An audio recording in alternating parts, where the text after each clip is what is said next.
कभी एक्स पर, मतलब पहले ट्विटर पे स्क्रॉल करते हुए ऐसा हुआ है कि आप किसी बहस में पड़ गए हो? हाँ, अक्सर होता है। जैसे भारत की कोई नीति हो, मान लीजिए कृषि कानून या आरक्षण, और उस पे गर्मा गर्म बहस चल रही हो, और आपने सोचा हो कि भाई एक सीधा सा फैक्ट बता देती हूँ, शायद लोग शांत हो जाएं। हाँ, फैक्ट से बात बन जाएगी। लेकिन हुआ ठीक उल्टा, मतलब बहस और तेज हो गई, दूरियां और बढ़ गईं। बिल्कुल, और यही वो पहेली है जिस पर हम आज थोड़ी बात करेंगे। हाँ, आखिर ऐसा क्यों होता है? क्यों एकदम अकाट्य लगने वाले तथ्य भी लोगों की राय बदलने में नाकाम रहते हैं? और क्यों कभी-कभी सच जो है वो जोड़ने के बजाय और तोड़ देता है? सही कहा। और ये सिर्फ भारत की बात नहीं है, पर हाँ, यहाँ शायद ये पैटर्न कुछ ज्यादा साफ दिखता है। तो आज हम इसी के पीछे का जो मनोविज्ञान है उससे समझने की कोशिश करेंगे, है ना? जी। 3 मुख्य आइडियाज हैं जिन पर बात करेंगे। कौन कौन से? पहला तो है संज्ञानात्मक असंगति, मतलब कॉग्निटिव डिसोनेंस। अच्छा। दूसरा है सामाजिक पहचान सिद्धांत, यानी सोशल आइडेंटिटी थियरी। ठीक है। और तीसरा है समूह अंदर समूह बाहर पूर्वाग्रह, इन ग्रुप आउट ग्रुप बायस जिसे कहते हैं। ओके। तो इन 3 चीजों से हम क्या समझने की कोशिश करेंगे? हम कुछ गहरे सवाल पूछेंगे, जैसे ऐसा क्यों है कि किसी फैक्ट पर शक करना हमें ज्यादा आसान लगता है बजाय इसके कि हम अपने ही ग्रुप, अपने ही समूह की मान्यताओं पर सवाल उठाएं। बिल्कुल। और दूसरा कि कैसे वो जो हमारी एक इच्छा होती है ना कि हम खुद को कोहेरेंट देखें, मतलब तर्कसंगत, सुसंगत। हाँ, कि मैं लॉजिकल हूँ। हाँ, तो वो इच्छा हमें कैसे ऐसे राजनीतिक या सामाजिक विचारों से बांधे रखती है जो शायद आपस में टकराते भी हों, विरोधाभासी हों। और सबसे बड़ा सवाल शायद ये कि क्या हम कुछ बदल सकते हैं, मतलब अपने ऑनलाइन ऑफलाइन बातचीत के तरीकों में? हाँ, क्या कोई ऐसा रास्ता है जिससे हम अपनी छोटी छोटी पहचानों से, जाति, धर्म, पार्टी, हाँ, इनसे ऊपर उठकर एक बड़ी, एक साझा मानवीय या कह लें भारतीय पहचान से जुड़ सकें? ये सवाल तो बहुत जरूरी हैं, सिर्फ किताबी नहीं लगते। नहीं, बिल्कुल नहीं, ये हमारे रोज के अनुभव से जुड़े हैं। आपको याद होगा प्यू रिसर्च का एक 2021 का अध्ययन था। हाँ, मैंने पढ़ा था उसके बारे में। उसमें पाया गया कि 59% भारतीय मानते हैं कि सोशल मीडिया राजनीतिक ध्रुवीकरण को बढ़ा रहा है और इको चेंबर बना रहा है। एग्जैक्टली। जहां हमें सिर्फ वही सुनाई देता है जो हम पहले से मानते हैं। तो चलिए पहले सवाल से शुरू करते हैं। ये जो बात है कि लोग अपने ग्रुप की मान्यताओं पर सवाल उठाने से इतना कतराते क्यों हैं? हाँ, कि वो सीधे सीधे फैक्ट्स को ही खारिज कर देते हैं। हाँ, मतलब अगर कोई आंकड़ा या रिपोर्ट हमारे ग्रुप की कहानी से मेल नहीं खाती तो उसे फर्जी कहना इतना आसान क्यों लगता है? देखिए, इसका बहुत गहरा संबंध है समूह अंदर समूह बाहर पूर्वाग्रह से, मतलब इन ग्रुप आउट ग्रुप बायस से। अच्छा, और सामाजिक पहचान सिद्धांत से भी। ये कैसे काम करते हैं? हमारा दिमाग जो है ना, वो विकास क्रम में ऐसा बना है कि वो अपने समूह, मतलब हम के प्रति थोड़ा पक्षपाती रहता है। ओके। और जो बाहरी समूह है वो उनके प्रति थोड़ा शंकित रहता है, थोड़ा मेफियोर रहता है। अच्छा, ये एक तरह का डिफेंस मैकेनिज्म है। हाँ, कह सकते हैं, एक तरह का मानसिक शॉर्टकट है जो हमें अपने जैसे लोगों के बीच सुरक्षित महसूस कराता है। लेकिन ये सिर्फ पसंद नापसंद की बात है या ये हमारी सच्चाई की समझ को ही बदल देता है? नहीं, ये सिर्फ पसंद नापसंद से कहीं ज्यादा गहरा है। देखिए, सामाजिक पहचान सिद्धांत कहता है कि हमारी पहचान का एक बड़ा हिस्सा इस बात से बनता है कि हम किस ग्रुप के मेंबर हैं। हमारी जाति, हमारा धर्म, हमारी पार्टी। हाँ, बिल्कुल। तो जब कोई फैक्ट, कोई तथ्य हमारे ग्रुप की मान्यता को या उसके नैरेटिव को चैलेंज करता है ना, तो वो सिर्फ एक जानकारी पर हमला नहीं होता। वो ऐसा महसूस होता है जैसे हमारी पहचान पर हमला हो रहा है। अच्छा, मतलब फैक्ट पर्सनल हो जाता है। एग्जैक्टली। और इसीलिए फैक्ट अक्सर हार जाता है, क्योंकि हमारे दिमाग के लिए सच होने से ज्यादा जरूरी अपने ग्रुप का मेंबर बने रहना है। इसका कोई उदाहरण सोच सकते हैं, जैसे भारतीय राजनीति में ये कैसे दिखता है? अरे बिल्कुल, चुनाव के टाइम पे तो ये बहुत साफ दिखता है। कैसे? मान लीजिए अर्थव्यवस्था पर या बेरोजगारी पर कोई सरकारी रिपोर्ट आती है। ठीक है। हाँ। अब अगर वो रिपोर्ट सत्ताधारी पार्टी, मान लीजिए बीजेपी, के दावों का समर्थन करती है, तो उसके समर्थक उसे फौरन मान लेंगे। देखो, हमने कहा था ना। हाँ, ये तो होता है। लेकिन अगर वही रिपोर्ट विपक्षी पार्टी, मान लीजिए कांग्रेस, के नैरेटिव के हिसाब से है, तो सत्ताधारी समर्थक क्या कहेंगे? कहेंगे कि ये रिपोर्ट पक्षपाती है, गलत तरीके से पेश की गई है, या ये तो फेक न्यूज है। बिल्कुल। यहाँ जरूरी ये नहीं रह जाता कि आंकड़े क्या कह रहे हैं, जरूरी ये हो जाता है कि आंकड़े हमारे पक्ष में हैं या उनके। तो मतलब 2023 की बेरोजगारी रिपोर्ट सच है या झूठ, ये इस पे निर्भर करता है कि आप किस खेमे में है। कड़वा है, पर काफी हद तक यही होता दिखता है। और ये सिर्फ राजनीति तक तो सीमित नहीं होगा, है ना? नहीं, बिल्कुल नहीं।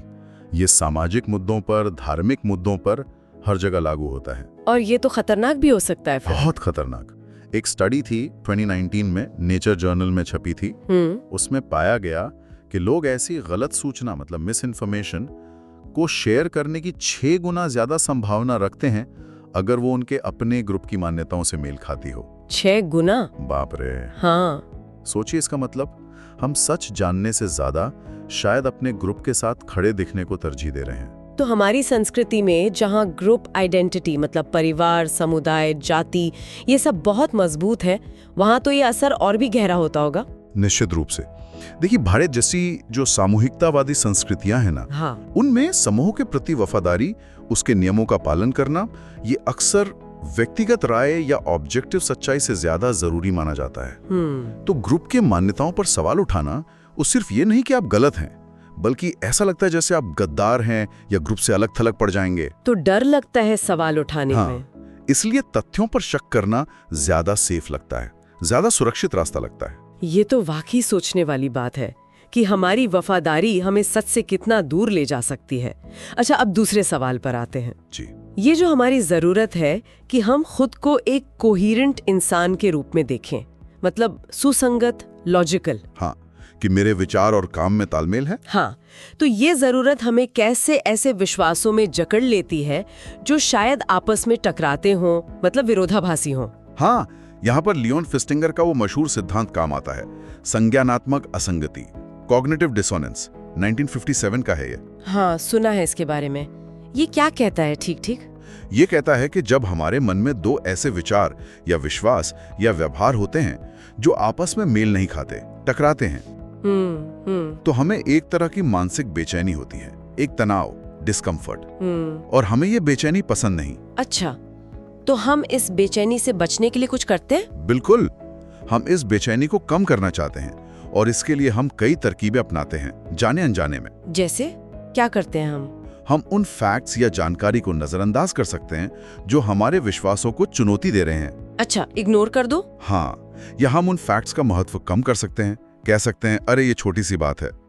या फिर हम अपने विश्वासों को सही ठहराने के लिए नए नए तर्क कर सकते हैं, जस्टिफिकेशन दे सकते हैं, भले वो तर्क कितने भी कमजोर क्यों ना हो। मतलब हम खुद को ही समझाने लगते हैं कि हम सही हैं। हाँ, एक तरह से हम अपनी सोच बदलने के बजाय वास्तविकता को ही थोड़ा तोड़ मरोड़ देते हैं ताकि वो हमारे सोच से मेल खा जाए। अच्छा, भारत के संदर्भ में इसे कैसे देख सकते हैं? कोई उदाहरण? हाँ, सोचिए, मान लीजिए कोई मतदाता है, वो किसी पार्टी का समर्थन करता है उसकी आर्थिक नीतियों के लिए। ठीक है। और वो खुद को एक प्रगतिशील, विकास चाहने वाला नागरिक मानता है। ये उसकी आत्मछवि है। लेकिन वही पार्टी कुछ ऐसे सामाजिक या धार्मिक कदम उठाती है जो विभाजनकारी हैं या जिनसे समाज में तनाव बढ़ता है। तो अब उसके मन में टकराव हुआ, एक तरफ अच्छी आर्थिक नीतियां, दूसरी तरफ खराब सामाजिक असर। बिल्कुल, अब उसे वो बेचैनी महसूस होगी, कॉग्निटिव डिसोनेंस। तो वो इससे निपटेगा कैसे? अपनी प्रगतिशील नागरिक वाली छवि बचाने के लिए क्या करेगा? वो शायद इन विरोधाभासों को कम करके आंकेगा। कैसे? वो कह सकता है अरे अर्थव्यवस्था ज्यादा जरूरी है, या ये सामाजिक मुद्दे उतने गंभीर नहीं हैं जितना मीडिया दिखा रहा है, या फिर पार्टी की नीयत तो अच्छी है, बस कुछ लोग माहौल खराब कर रहे हैं। हाँ, या वो सांप्रदायिक तनाव की खबरों को प्रोपेगेंडा कहकर खारिज कर सकता है। मतलब वो जानकारी को ऐसे चुनेगा या उसकी व्याख्या ऐसे करेगा कि उसकी अपनी कहानी, उसकी सेल्फ इमेज बनी रहे। बिल्कुल, उसे अपनी नजर में कोहेरेंट बने रहना है। और इसीलिए तथ्यों का असर कम हो जाता है, क्योंकि वो हमारी अपनी कहानी को, हमारी पहचान को चुनौती देते हैं। सही पकड़ा। ये मानना कि हम जिस पार्टी या विचार का समर्थन करते हैं वो गलत है या उसके बुरे नतीजे निकल रहे हैं, ये महसूस करा सकता है कि हम गलत हैं। और खासकर हमारी संस्कृति में जहां इज्जत या चेहरा बचाना, मतलब सेविंग फेस, इतना अहम है। हाँ, अपनी गलती मानना बहुत मुश्किल होता है। बहुत मुश्किल। तो हम विरोधाभासों के साथ जीना सीख लेते हैं या उन पर और मजबूती से टिक जाते हैं। तो फेस्टिंजर का सिद्धांत ये दिखाता है कि ये सिर्फ भारत की बात नहीं, ये तो इंसान का स्वभाव है। हाँ, ये एक सार्वभौमिक मानवीय प्रवृत्ति है, बस अलग अलग संस्कृतियों में इसके रूप थोड़े अलग हो सकते हैं। ये तो दिमाग का बड़ा दिलचस्प लेकिन खतरनाक खेल है। अच्छा, ये हमें दिखाता है कि हम सच को स्वीकार करने से क्यों कतराते हैं। तो अब सबसे मुश्किल सवाल पर आते हैं। पूछिए। क्या हम इस जाल से निकल सकते हैं क्या हम अपने ऑनलाइन और ऑफलाइन संवाद को, बातचीत को इस तरह बदल सकते हैं कि ये जो ग्रुप आइडेंटिटी वाली लड़ाइयां हैं, हाँ, सोशल आइडेंटिटी वाली, इनसे ऊपर उठकर एक ज्यादा मानवीय या भारतीय पहचान पर फोकस हो सके? ये तो एक दुष्चक्र जैसा लगता है, खासकर ऑनलाइन दुनिया में। क्या इससे बाहर निकलने का कोई रास्ता है भी? देखिए, रास्ता मुश्किल जरूर है, पर मैं ये नहीं कहूंगा कि नामुमकिन है। अच्छा। यहाँ फिर से वो सामाजिक पहचान सिद्धांत की समझ काम आती है। हाँ। जैसा हमने पहले बात की, ये सिद्धांत बताता है कि हम खुद को ग्रुप मेंबरशिप से डिफाइन करते हैं। हाँ। और ध्रुवीकरण तब बढ़ता है जब हम दूसरे ग्रुप को सिर्फ अलग नहीं बल्कि एक खतरे के तौर पे देखने लगते हैं। और ऑनलाइन दुनिया जैसे एक्स, व्हाट्सएप, ये तो इस हम बनाम वो को और भड़काते हैं, है ना? बिल्कुल। वहाँ अफवाहें, नफरत भरे संदेश, वो सब बहुत आसानी से फैलते हैं, इको चैम्बर बन जाते हैं। तो फिर उम्मीद कहाँ है? क्या कुछ कोशिशें हो रही हैं भारत में जो इस दिशा में काम कर रही हों? हाँ, कोशिशें तो हो रही हैं। आप देखती होंगी कहीं अंतरधार्मिक संवाद कार्यक्रम होते हैं। हाँ, होते हैं। कहीं सामुदायिक स्तर पर लोग मिलते हैं, एक दूसरे को समझने की कोशिश करते हैं। कुछ अभियान भी शायद इसी तरह के होते हैं। हाँ, जैसे कुछ समय पहले भारत जोड़ो यात्रा हुई थी। उसका एक मकसद शायद यही था कि लोगों को उनकी तात्कालिक छोटी पहचानों से, जाति, धर्म, क्षेत्र, इनसे ऊपर उठाकर एक बड़ी साझा भारतीय पहचान से जोड़ा जाए। तो ये कोशिशें दिखाती हैं कि साझा पहचान पर जोर देना मुमकिन है। मुमकिन है, पर आसान नहीं है। इसमें लगातार मेहनत लगती है।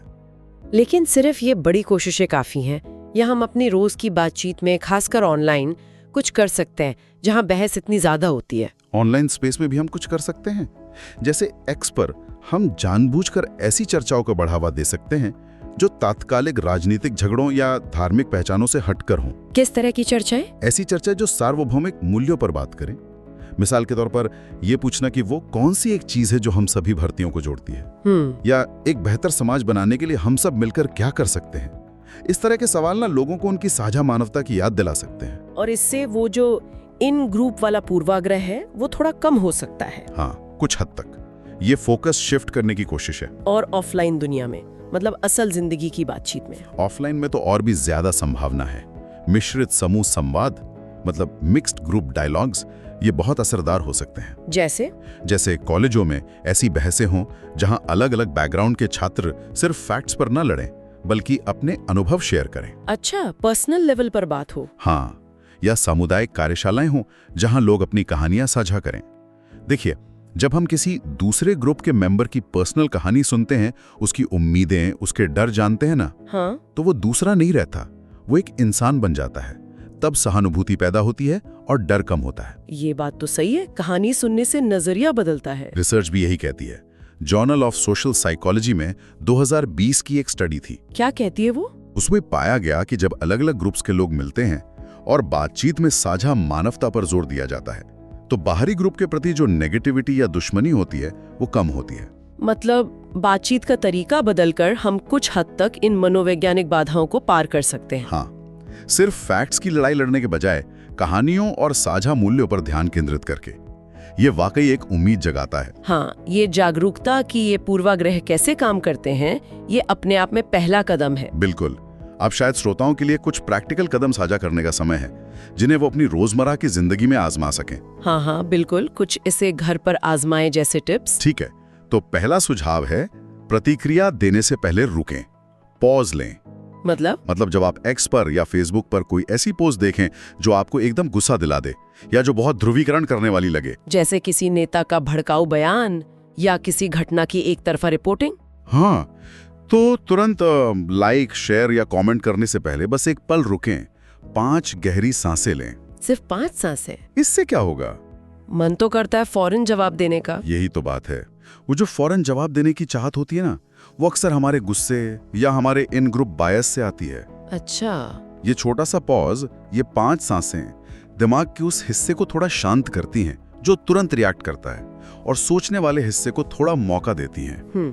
तो रुककर क्या सोचें? आप खुद से पूछ सकते हैं, क्या ये पूरी कहानी है, या क्या मैं सिर्फ गुस्से में रिएक्ट कर रहा हूँ, या क्या ये शेयर करने से फायदा होगा या नुकसान। अच्छा, इससे शायद हम बिना सोचे समझे कुछ फैलाने से बच सकते हैं। हाँ, पक्षपातपूर्ण या अधूरी जानकारी फैलाने से बच सकते हैं।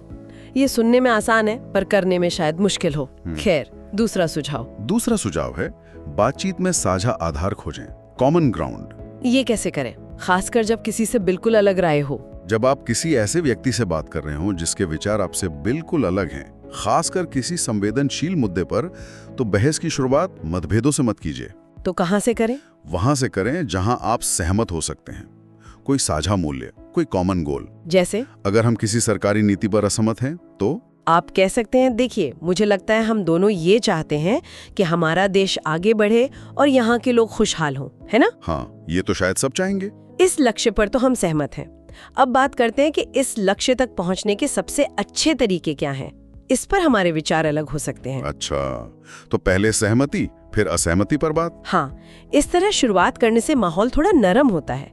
फोकस मैं सही तुम गलत से हटकर हम दोनों एक साझा समस्या का हल ढूंढ रहे हैं पर आ जाता है। ये ग्रुप आइडेंटिटी की दीवारों को थोड़ा नीचे लाता है। बिल्कुल, और मानवीय स्तर पर जुड़ने का मौका देता है। अपनी जानकारी की दुनिया में विविधता लाएं। Diversify your feed.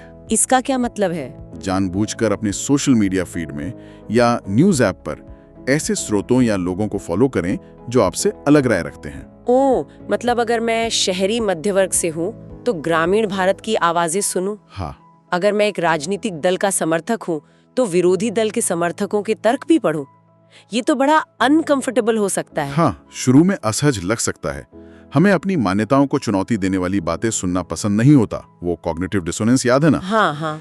लेकिन अलग अलग दृष्टिकोणों के संपर्क में आना आपके इको चेम्बर को तोड़ने के लिए जरूरी है। इससे क्या फायदा होगा? इससे आपको पता चलता है कि दुनिया को देखने के और भी नजरिए हैं। शायद दूसरी तरफ के लोगों के पास भी कुछ वैलिड पॉइंट्स हों। ये हमारी सोच को थोड़ा खोल सकता है। बिल्कुल। MIT का 2022 का एक अध्ययन भी यही दिखाता है कि सोशल मीडिया एल्गोरिदम हमें कैसे एक ही तरह के विचारों में कैद कर सकते हैं। इससे निकलने के लिए हमें खुद कोशिश करनी होगी। तो ये 3 नुस्खे हो गए। प्रतिक्रिया से पहले रुकें, साझा जमीन तलाशें और अपने सूचना स्रोतों में विविधता लाएं। छोटे कदम लग सकते हैं पर शायद इनका असर बड़ा हो। बिल्कुल, और ये समझना होगा कि ये जो मनोवैज्ञानिक पूर्वाग्रह है ना, ये बहुत गहरे हैं। ये रातों रात खत्म नहीं होंगे। हाँ, ये तो है। लेकिन इनके बारे में जानना, उन्हें अपने अंदर पहचानना और उनसे सचेत रूप से निपटने की कोशिश करना, यही बदलाव की शुरुआत है। तो आज की इस गहरी पड़ताल का सार अगर निकालें तो यही है कि तथ्य, फैक्ट्स अकेले काफी नहीं है। हाँ, हमारा दिमाग ग्रुप के प्रति वफादारी, जिसे इन ग्रुप बायस कहते हैं, अपनी कहानी को बनाए रखने की चाहत यानी कॉग्निटिव डिसोनेंस जी, और हम बनाम वो की भावना मतलब सोशल आइडेंटिटी थ्योरी, इन सब से प्रभावित होता है। ये चीजें हमें सच से दूर कर सकती हैं और समाज में विभाजन बढ़ा सकती हैं। लेकिन रास्ता बंद नहीं हुआ है अगर हम बातचीत के तरीकों पर ध्यान दें। हाँ, सिर्फ तथ्यों की बमबारी करने की बजाय कहानियों, अनुभवों और साझा मूल्यों पर जोर दें। तो हम शायद इन मनोवैज्ञानिक दीवारों को थोड़ा हिला सकते हैं। हम एक दूसरे को दुश्मन समझने के बजाय अलग अलग राय रखने वाले इंसान समझ सकते हैं। और जाते जाते श्रोताओं के लिए एक सवाल छोड़ जाते हैं। जरूर। आज जब हमने इन पूर्वाग्रहों के बारे में इतनी बात की है, in group bias, cognitive dissonance, social identity theory, तो क्या ये जागरूकता आपके रोजमर्रा के जीवन में कोई बदलाव ला सकती है? सोचने वाला सवाल है। अगली बार जब आप अपना न्यूज़ फीड देखेंगे या किसी ऑनलाइन बहस में उतरने का सोचेंगे, तो क्या ये समझ आपके नजरिए या आपके व्यवहार को किसी तरह से प्रभावित करेगी? इस पर सोचिएगा जरूर, क्योंकि खुद को समझना ही शायद दूसरों को समझने और दुनिया को थोड़ा बेहतर बनाने की दिशा में पहला कदम है।